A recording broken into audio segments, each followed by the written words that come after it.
Guys, in today's video, I'll be showing you how easy you can take in a dress that's oversized in the bust area to this so that's perfectly fit for you.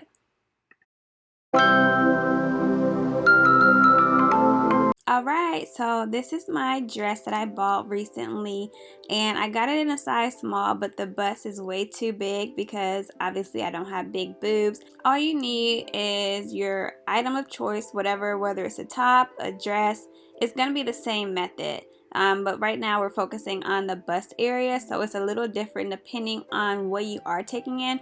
But for the sake of today's video, we're going to be focusing on the bust area. So you'll only need a thread, a needle, and also some sewing pins to pin your measurements. So the first thing you want to do is kind of get an eyeball idea of how much you need to take in.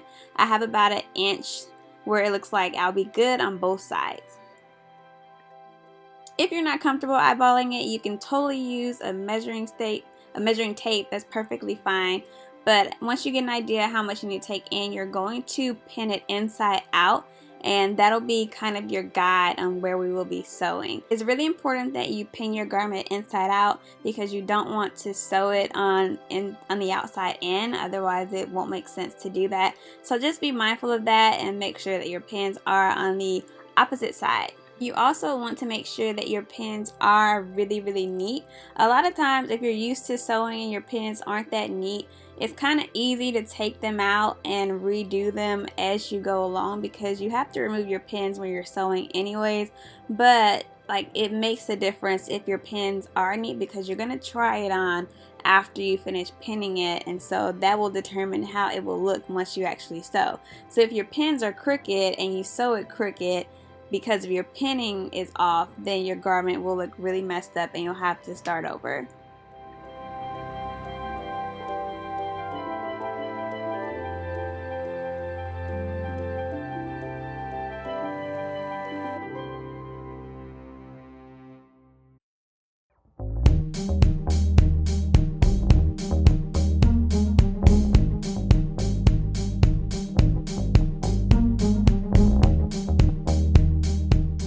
Alright, so we finished our first side and we're going to flip our garment over and do the same thing to the opposite side.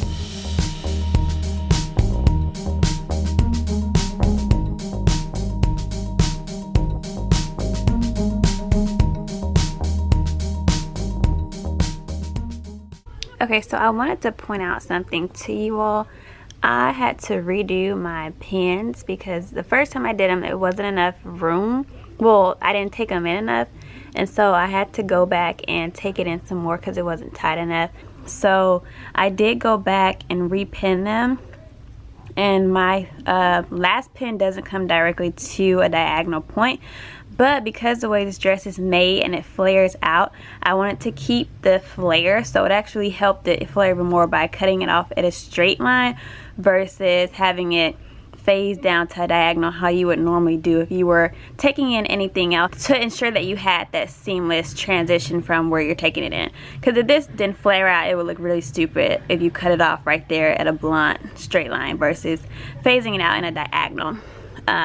So yeah, I just want to point that out. And now we're going to sew this up. You can either do this by hand. A lot of times I do it by hand because I just don't feel like dealing with this sewing machine because I'm not a professional. I just know how to do this based on practice, and sometimes I get it right the first time, sometimes I have to redo it, but I'm not sure if I'm going to do this with a sewing machine or not. But yeah, now we're going to sew it based on our pins and then we'll be done. Okay, and this is how it looks after my pinning it the second time. As you can see, it's no longer loose and baggy, and we have seamless sides where you can't even tell that you've done anything to it. Now we're going to sew this up, and that will be the final step. Alright, so we gotta make our bobbin because we want our thread to match our dress. If you're not familiar with how to thread a bobbin and use a sewing machine, this video doesn't really go a lot into detail with that, but if you want, I can do an additional video on how to actually use a sewing machine and the basics of sewing. But for the sake of this video, we're just going to thread up this machine and get it ready to go.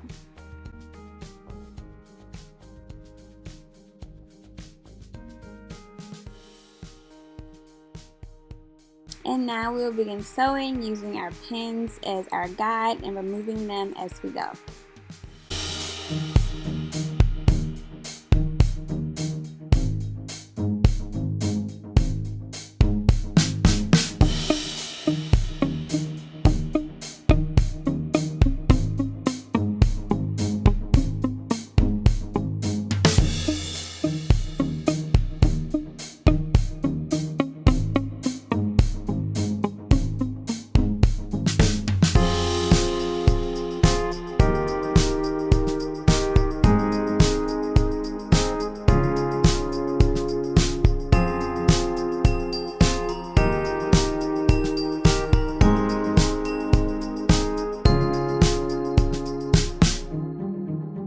And now that we've reached the end, I'm just going to cut that thread, tie a knot, and then sew the other side up as well. And here's the final product. As you can see, the dress is no longer baggy. It fits perfectly, and we did it all on our own in less than like an hour and a half. So I hope you guys found this video helpful. Thank you guys so much for watching, and I'll see you guys in my next video. Bye.